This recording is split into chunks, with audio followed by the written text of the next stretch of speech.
Yeah, yeah, let's go. नई heading continuous charge distribution. ठीक है, मैंने नॉन यूनिफॉर्म के लिए पढ़ा चुका हूँ। अपन क्या पढ़ेंगे, यूनिफॉर्म में अगर चार्ज डिस्ट्रीब्यूटेड हो किसी कंडक्टर में तो उसके लिए किस टाइप से होती है। तो तीन टाइप की होती है। उसमें पहले टाइप को क्या बोलते हैं, लीनियर चार्ज डेंसिटी। ये किसके लिए होती है, फॉर वन डायमेंशनल कंडक्टर के लिए। वन डायमेंशनल मतलब या तो लॉन्ग वायर ले लो या लॉन्ग रॉड ले लो, कुछ भी ले लो, मतलब सिर्फ वन डे होना चाहिए वो। ठीक, वन डे मतलब ऐसा नहीं कि उसका एरिया ऑफ क्रॉस सेक्शन कुछ नहीं होगा, होगा कुछ ना कुछ, लेकिन एकदम नेग्लिजिबल होगा, पतला सा। तो ये अपन ने एक एल लेंथ का वायर लिया। ठीक है, उसको टोटल चार्ज कितना है, क्यू, और वो कैसा है, यूनिफॉर्मली डिस्ट्रीब्यूटेड है। तो प्लस प्लस प्लस अपन ने पूरा बना दिया, मतलब कि सब पूरे वायर में चार्ज फैला हुआ है। ठीक, तो एल लेंथ में चार्ज कितना है, क्यू। अगर अपन छोटी सी डी एल लेंथ लें तो उसमें चार्ज कितना होगा, डी क्यू। ठीक, तो अगर अपन यूनिट लेंथ में चार्ज लें तो यूनिट लेंथ के लिए क्या करना पड़ेगा, डीएल से डिवाइड करना पड़ेगा। तो डीएल से डिवाइड किया, इधर वन आ गया और इधर कितना आ गया, D Q by D L. इस D Q by D L को क्या बोला गया, लेमडा। ठीक है, charge per unit length is called linear charge density. जो ये लेमडा है ये क्या हो गया, लीनियर चार्ज डेंसिटी। ठीक, क्यू मतलब चार्ज, चार्ज की यूनिट हो गई कूलम्ब, और डीएल मतलब लेंथ, लेंथ की यूनिट हो गई मीटर। तो लेमडा या लीनियर चार्ज डेंसिटी की सॉरी यूनिट क्या आई, कूलम्ब पर मीटर। ठीक, अब डी क्यू को यहाँ से अपन ने क्या लिख लिया, लेमडा इंटू डी एल। पर अगर अपने को टोटल चार्ज निकालने का बोले तो डी को हटाने के लिए अपन क्या करते हैं, इंटीग्रेशन करते हैं। तो क्यू कितना हो गया, integration D Q equal to lambda, तो कांस्टेंट है। कांस्टेंट क्यों है, क्योंकि यूनिट लेंथ में तो जो चार्ज होगा वो तो कांस्टेंट ही रहेगा, सिर्फ लेंथ बढ़ेगी। तो lambda into integration D L, Q कितना आ गया, लेमडा इंटीग्रेशन डी एल, या लेमडा इंटू एल लिखेंगे। ठीक, अब अगली देखते हैं। सेकंड जो टाइप है उसको बोलते हैं सरफेस चार्ज डेंसिटी, और ये किस लिए होता है, फॉर टू डी कंडक्टर के लिए होता है। ठीक, तो टू डी कंडक्टर के लिए अपन ने एक शीट मान ली, प्लेन शीट, जिसका एरिया कितना है ए, और उसके अंदर चार्ज कितना डिस्ट्रीब्यूटेड है, क्यू। ठीक, तो प्लस प्लस बना लिया अपन ने इक्वल डिस्टेंस पे। इक्वल डिस्टेंस क्या शो करता है, कि जो चार्ज है वो कैसा यूनिफॉर्मली डिस्ट्रीब्यूटेड है। ठीक, तो ए एरिया में चार्ज हो गया क्यू, तो छोटे से डी एरिया में कितना होगा, डी क्यू। तो यूनिट एरिया में कितना होगा, डी ए से डिवाइड कर दो, तो D Q by D A. इसको बोला गया सिग्मा, और ये सिग्मा क्या होता है, सरफेस चार्ज डेंसिटी। ठीक, charge per unit area of a conductor is called surface charge density. ठीक, क्यू की यूनिट हो गई कूलम्ब, ए की यूनिट हो गई मीटर स्क्वायर। तो जो सिग्मा की यूनिट आई वो क्या है, कूलम्ब पर मीटर स्क्वायर। ठीक, अब यहाँ से डी क्यू क्या आ जाएगा, सिग्मा डी ए। क्यू निकालना है तो इंटीग्रेट करेंगे, और कौन सा है, क्लोज सरफेस है, डबल इंटीग्रेशन। ठीक, तो सिग्मा इंटू डी ए, ये क्या आ गया अपना नेट चार्ज। फिर तीसरा आता है वॉल्यूम चार्ज डेंसिटी। उसके लिए अपन क्या करेंगे, कोई थ्री डी कंडक्टर लेंगे। ठीक, थ्री डी कंडक्टर का क्या होगा, वॉल्यूम होगा। तो वी वॉल्यूम में मान लो चार्ज है क्यू, छोटा सा डी वी वॉल्यूम अपन ने लिया तो उसमें चार्ज होगा डी क्यू। तो यूनिट वॉल्यूम में जो चार्ज होगा उसको बोला गया रो, और रो क्या होता है, वॉल्यूम चार्ज डेंसिटी। मतलब charge per unit volume of a conductor is called volume charge density. इसकी यूनिट हो जाएगी coulomb per metre cube. Q की यूनिट होती है कूलम, और वॉल्यूम की यूनिट होती है मीटर क्यूब। तो डी क्यू हो गया रो इंटू डी वी। यहाँ से डी क्यू, डी वी को इधर भेज दो तो रो इंटू डी वी। ठीक है, अब यहाँ पे वॉल्यूम है, और वॉल्यूम के लिए अपन क्या करते हैं, ट्रिपल इंटीग्रेशन करते हैं। ठीक है, तो Q equal to triple integration D Q. तो रो तो कांस्टेंट रहेगा, तो चेंज क्या होगा, या अपने को जोड़ना है किसको है, डीवी को जोड़ना है। ठीक, तो लीनियर चार्ज डेंसिटी क्या हो गया, charge per unit length. Surface charge density क्या हुआ, चार्ज पर यूनिट एरिया। और वॉल्यूम चार्ज डेंसिटी क्या हो गया, चार्ज पर यूनिट वॉल्यूम। इतनी बातें याद रखना, एक आध मार्क्स में शायद कभी आ भी सकता है। क्वेश्चन में से तो नहीं आता है, सिर्फ इतना याद रखना है कि लेमडा को बोलते हैं लीनियर चार्ज डेंसिटी, सिग्मा को बोलते हैं सरफेस चार्ज डेंसिटी और रो को बोलते हैं वॉल्यूम चार्ज डेंसिटी। ठीक है, अब अपन नया टॉपिक देखते हैं। अगला टॉपिक अपने को अब देखना है, लास्ट टॉपिक है जो एप्लीकेशन ऑफ गॉस लॉ। ठीक है, गॉस लॉ को अपन जब यूज करते हैं तो उसके लिए अपन सपोज करते हैं सरफेस जिसको बोलते हैं गॉसियन सरफेस। ठीक है, तो वो क्या होता है कि the close surface used in Gauss law is called Gaussian surface. It can be real as well as imaginary. ठीक है, या तो ये रियल भी हो सकता है या अपन अपने खुद से भी इमेजिन कर सकते हैं कि यार इस टाइप से कुछ सरफेस होगा, तो उसको क्या बोलते हैं गॉसियन सरफेस या गॉसियन सरफेस भी बोलते हैं कुछ लोग। ठीक, तो कंडक्टर पे डिपेंड करेगा कि गॉसियन सरफेस किस टाइप का होगा। अगर कंडक्टर या जो चार्ज है वो अगर पॉइंट चार्ज हुआ है ना, एकदम पॉइंट ऐसा प्लस, बहुत छोटा सा पॉइंट, तो हर जगह क्या निकलेगी, इलेक्ट्रिक फील्ड लाइंस। तो उसके हिसाब से क्या बना लेगा, एक स्फीयर बना लेगा। ठीक, तो अगर पॉइंट चार्ज हुआ तो स्फेरिकल होगा, लीनियर चार्ज हुआ लाइन, तो कभी ऐसी लाइन है।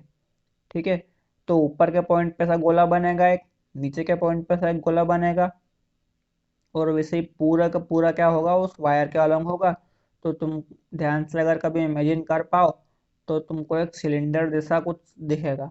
ठीक है, तो अगर लीनियर चार्ज हुआ तो क्या होगा, सिलेंड्रिकल।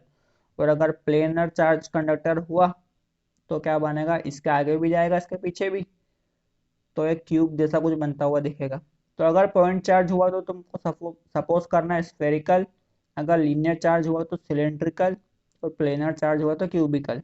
ठीक है, अपने हिसाब से अपन कुछ भी जो अपने को अच्छा लगे वो सपोज कर सकते हैं। ठीक, फिर क्या है, एप्लीकेशन ऑफ गॉस लॉ। ठीक है, और एप्लीकेशन गॉस लॉ की क्यों काई में आती है, for finding intensity of electric field. ठीक है, तीन एप्लीकेशन है। पहले अपने को निकालना है E due to infinite wire. Infinite wire के कारण ई कितना होगा, गॉस लॉ के का यूज करके पता करना है। इनफाइनाइट प्लेन शीट के कारण कितनी होगी ई, और होलो स्फीयर के कारण कितनी होगी। ठीक है, इंटेंसिटी ऑफ इलेक्ट्रिक फील्ड, ये अपने को पता करना है गॉस लॉ का यूज करके। तो उसके लिए अपन क्या करेंगे, सबसे पहले तो टू डू में कंसीडर गॉसियन सरफेस। पहले गॉसियन सरफेस सपोज कर लेंगे, उस पर अपन लगाएंगे क्या, गॉस लॉ। ठीक है, और फिर गॉस लॉ लगाने के बाद क्या करेंगे, अपन ई निकाल लेंगे। ठीक है, और ई आ गया तो अपना आंसर आ गया। अब देखते हैं अपन एप्लीकेशन, पहली वाली क्या है, E due to infinite wire. Heading डालेंगे आप, to find electric field due to infinite linear charge conductor या इनफाइनाइट वायर या लॉन्ग वायर या रॉड, कुछ भी हो सकता है। सिंपल एक बात याद रखना कि जो कंडक्टर होगा वो कैसा होगा, 1D कंडक्टर होगा। ठीक, तो अपन ने कैसा इनफाइनाइट वायर सपोज किया, कैसा ऊपर से भी आ रहा है और ये जो वायर हो गया और ये नीचे भी जा रहा है। सर डॉट डॉट क्या शो करता है कि इनफाइनाइट लेंथ का वायर है। ठीक है, इस पे चार्ज कितना है, पूरा डिस्ट्रीब्यूटेड प्लस प्लस प्लस है। ठीक है, तो इसमें जो लीनियर चार्ज डेंसिटी होगी वो कितनी होगी, लेमडा मान लो। ठीक, तो अपने को क्या सपोज करना, सबसे पहले गॉसियन सरफेस। तो अपन ने क्या किया, उस इनफाइनाइट अपने वायर में से एक एल लेंथ का सेक्शन अपन ने काट लिया। ठीक, और उसका यूज करके अपन ने क्या बनाया, गॉसियन सरफेस। तो लीनियर कंडक्टर है, तो जो उसका गॉसियन सरफेस होगा वो कैसा होगा, सिलेंड्रिकल होगा। तो ये जो डॉट डॉट डॉट से बनाया है सिलेंडर, ये क्या हो गया, गॉसियन सरफेस। अपने को प्लस का पता है कि प्लस से जो इलेक्ट्रिक फील्ड निकलती है वो अवे जाती है, उससे दूर जाती है। तो प्लस के कारण हर जगह इलेक्ट्रिक फील्ड कैसी होगी, दूर जाती हुई या सिलेंडर से बाहर जाती हुई होगी। ठीक, और उस सिलेंडर की तुम लेंथ मान लो एल, और जो ये लेमडा ये क्या हो गई, लीनियर चार्ज डेंसिटी। ठीक, ये हो गया एरिया, ये वाला एरिया ऊपर के डायरेक्शन में मान लो, ये वाला एरिया नीचे के डायरेक्शन में मान लो। ठीक है ना, तो अब अपन देखते हैं क्या, गॉस लॉ किस टाइप से लगाते हैं। ठीक है, गॉस लॉ लगाने के लिए अपने को क्या पता करना है, इंटेंसिटी पता करना है मेन। तो अपना काम क्या है, to find electric field. Electric field निकालने के लिए क्या करा, इस कंडक्टर से, क्योंकि चार्ज यहीं पे, तो इस कंडक्टर से एक आर दूरी पे अपन ने पॉइंट लिया पी। अपने को पी पे पता करना है कि इंटेंसिटी कितनी होगी। ठीक है, तो flux linked with Gaussian surface, phi equal to क्या होता है, ई ए कॉस थीटा होता है। ठीक है, नेट फ्लक्स कितना होता है, phi equal to E A cos theta. और एक गॉस लॉ क्या बोलता है अपने को, phi equal to Q in, मतलब Q inside upon epsilon zero.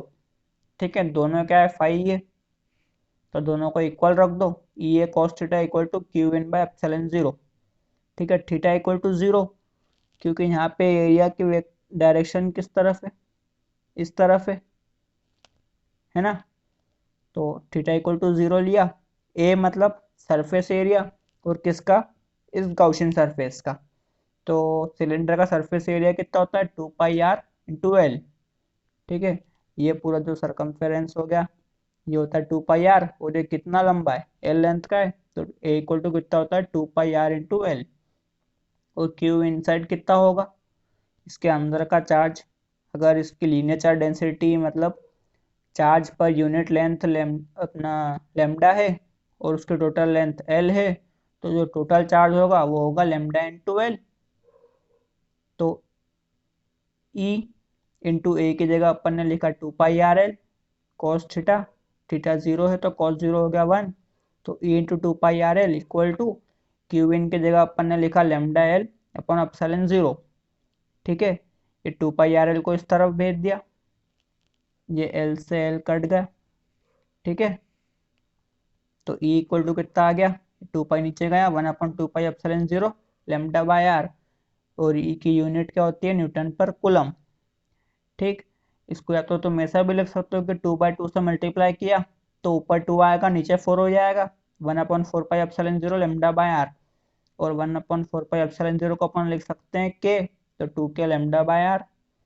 और इससे देखो कभी ई को, तो के तो कांस्टेंट होता है, लेमडा भी कांस्टेंट होता है, तो ई जो किस बात पे डिपेंड करेगा, आर पे। आर मतलब कि अपन कितनी दूरी पे पॉइंट ले रहे हैं जहां पे अपने को इंटेंसिटी निकालनी है। ठीक, जितनी दूर अपन पॉइंट लेंगे उतनी दूर उतनी कम उसकी इंटेंसिटी होगी। ठीक, अब यहाँ पे थीटा इक्वल टू जीरो ही क्यों लिया, तो देखो वो भी समझ लो।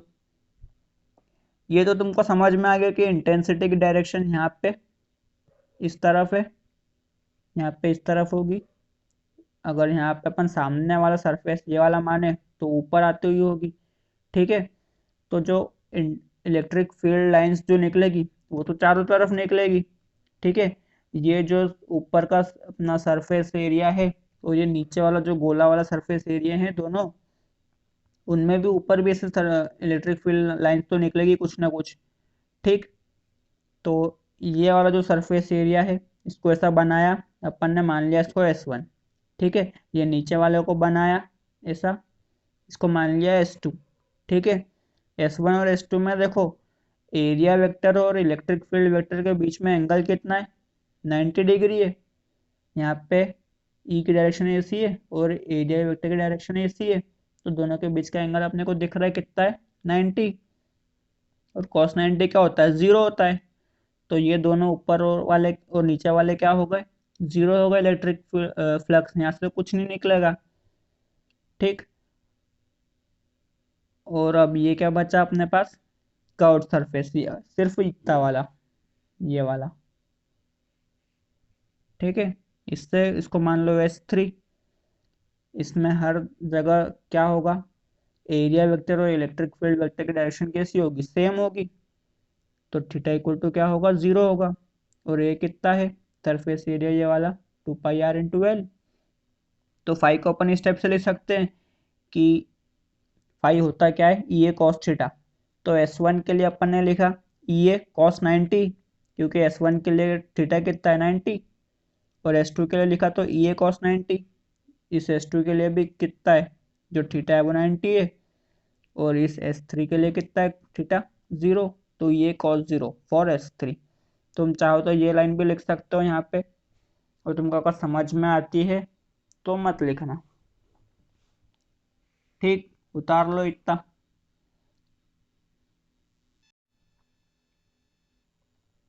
गॉस लॉ की जो अगली एप्लीकेशन है उसमें क्या अपने को पता करना है, इंटेंसिटी ऑफ इलेक्ट्रिक फील्ड, और किसके कारण करना है, इनफाइनाइट प्लेन शीट के कारण, जो कि यूनिफॉर्मली चार्ज है।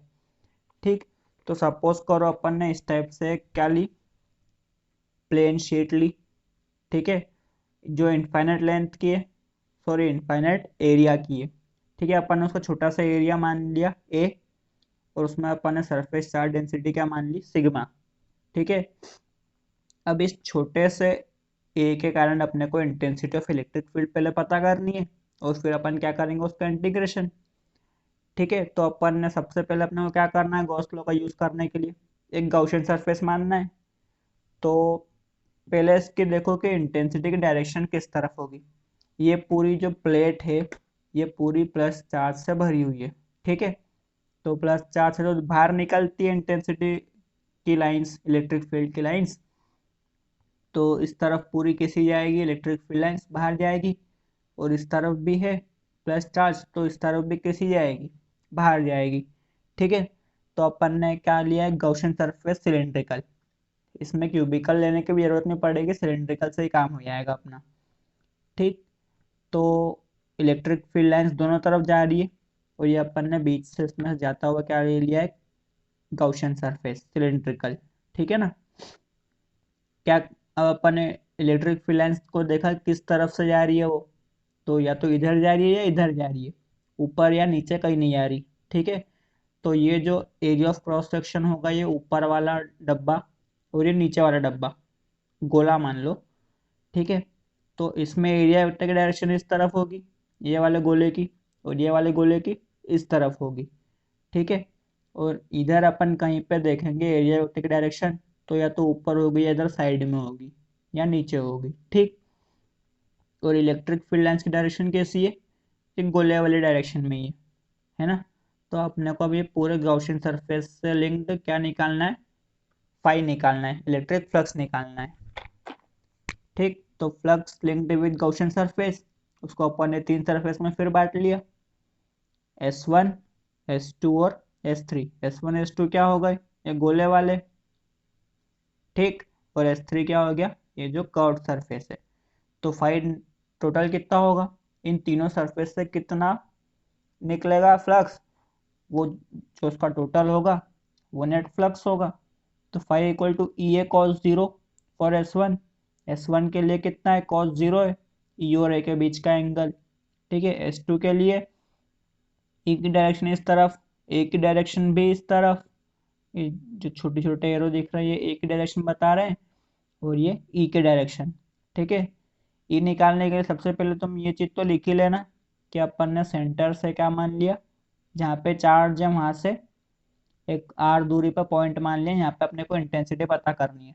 ठीक है, इस डायरेक्शन में होगी, अगर ये प्लस है माइनस होता तो उल्टी होती। तो ये कॉस जीरो, S1 के लिए थीटा कितना है, जीरो। S2 के लिए भी थीटा कितना है, जीरो।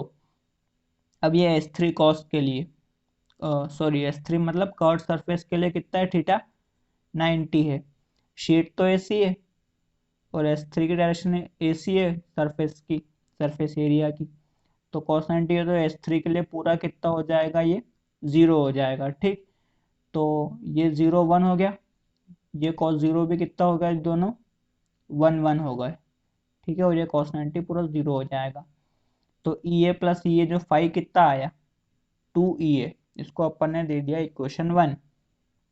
फिर अकॉर्डिंग टू गॉस लॉ क्या होता है, फाइव इक्वल टू होता है Q inside upon epsilon zero, और इस शीट के लिए टोटल चार्ज इनसाइड कितना होगा, सिग्मा इंटू ए।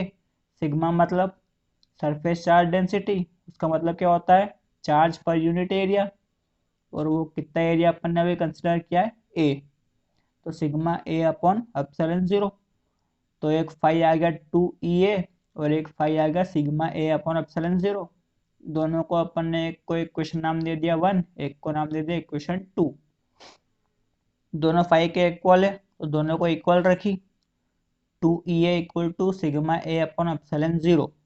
ठीक, ये ए से ए कट गया, इसको नीचे भेजा तो ई कितना आ गया, सिग्मा अपॉन 2 एप्सिलॉन 0, ई की यूनिट न्यूटन पर कूलम।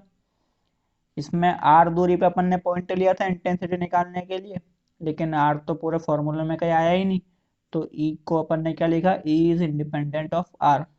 ठीक है, आर पे डिपेंड नहीं करेगा, तुम पास में लो कि दूर लो, इंटेंसिटी जो शीट के कारण होगी वो कितनी होगी, सिग्मा अपॉन 2 एप्सिलॉन 0। ठीक है, कांस्टेंट होगी ये।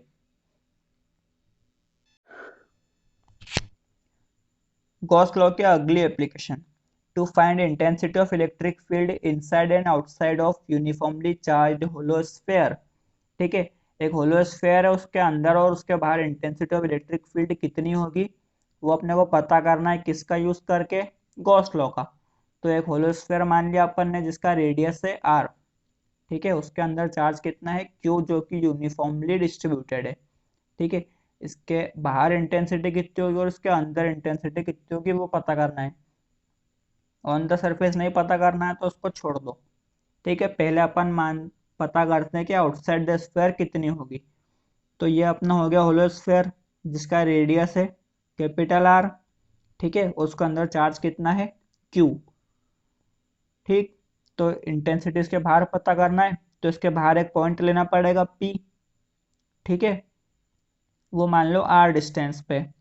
ठीक, उस पी पॉइंट को मान लो सरकमफेरेंस, है ना, सरकमफेरेंस का एक पॉइंट है, और उस सरकमफेरेंस से एक बना लो तुम स्फेयर।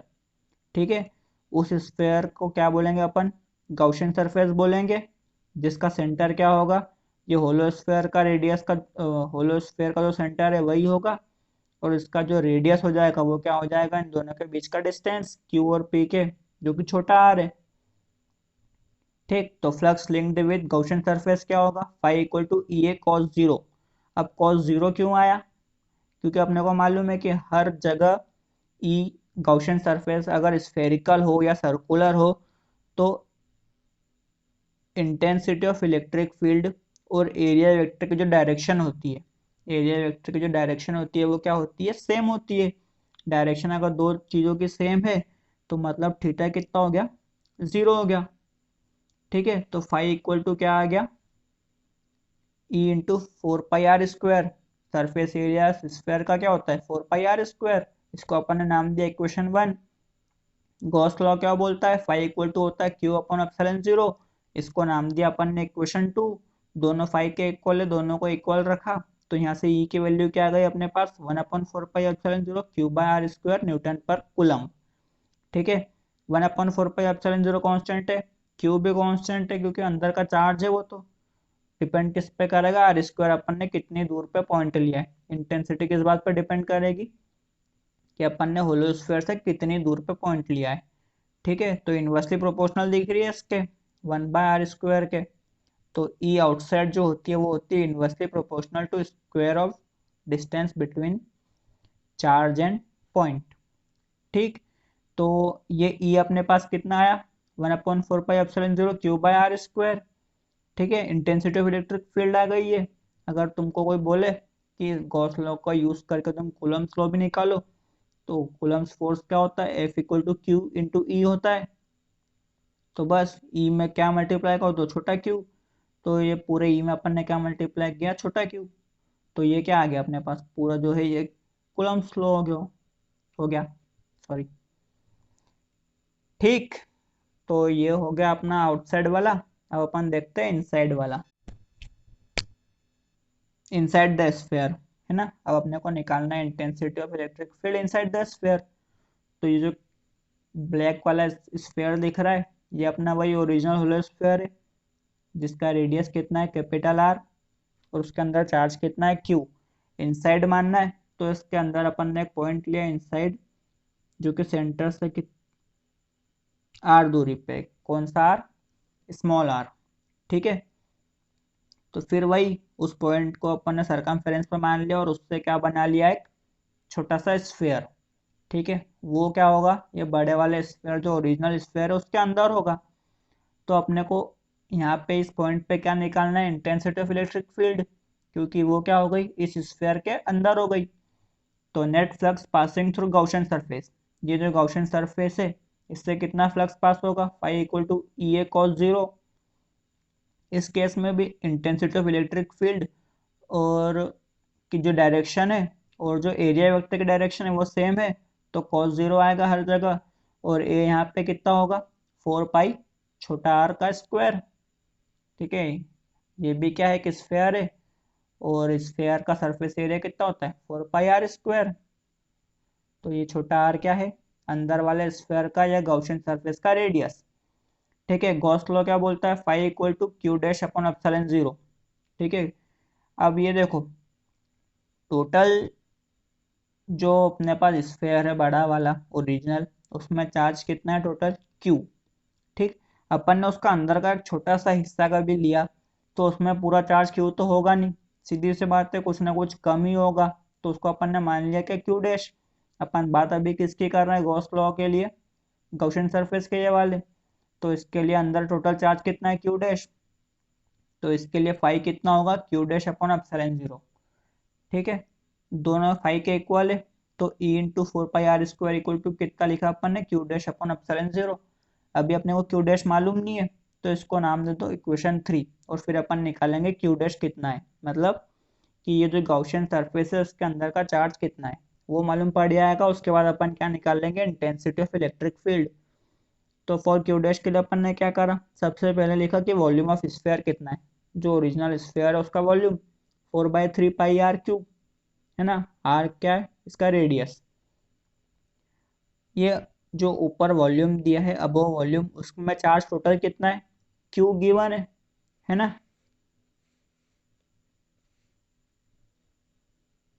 तो 4/3 पाई कैपिटल आर क्यूब में टोटल चार्ज कितना है, क्यू। तो यूनिट वॉल्यूम में कितना होगा, Q upon 4/3 pi R cube.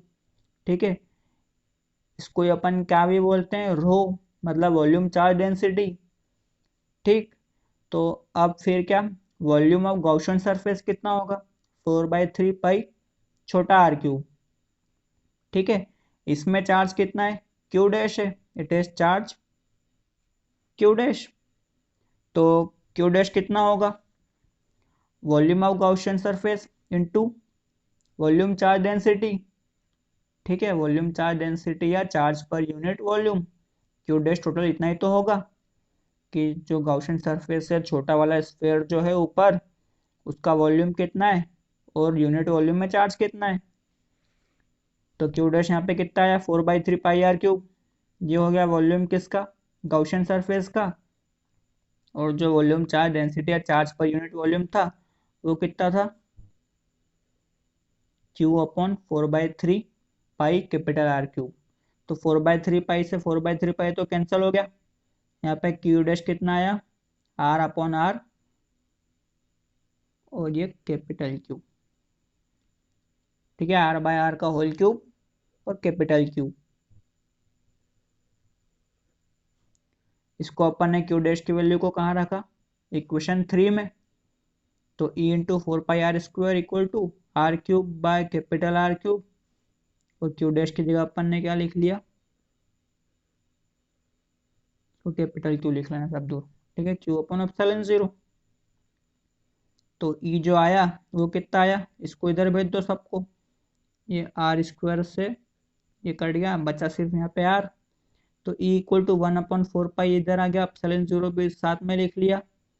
ये क्यू जो है ये हो गया, यहाँ पे मैं सीखता आर, और ये क्या, कैपिटल आर क्यूब। ठीक, तो इनसाइड जो इंटेंसिटी ऑफ इलेक्ट्रिक फील्ड आती है वो कितनी आती है, इतनी आती है।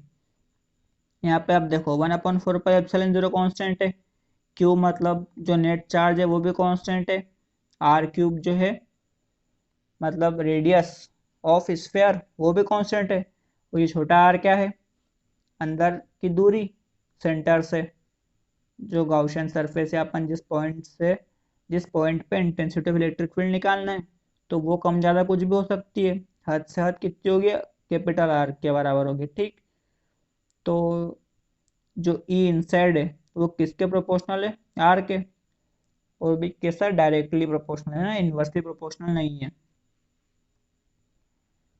ठीक है, इतना उतार लो, फिर एक छोटा सा ग्राफ है वो देख के खत्म करते हैं।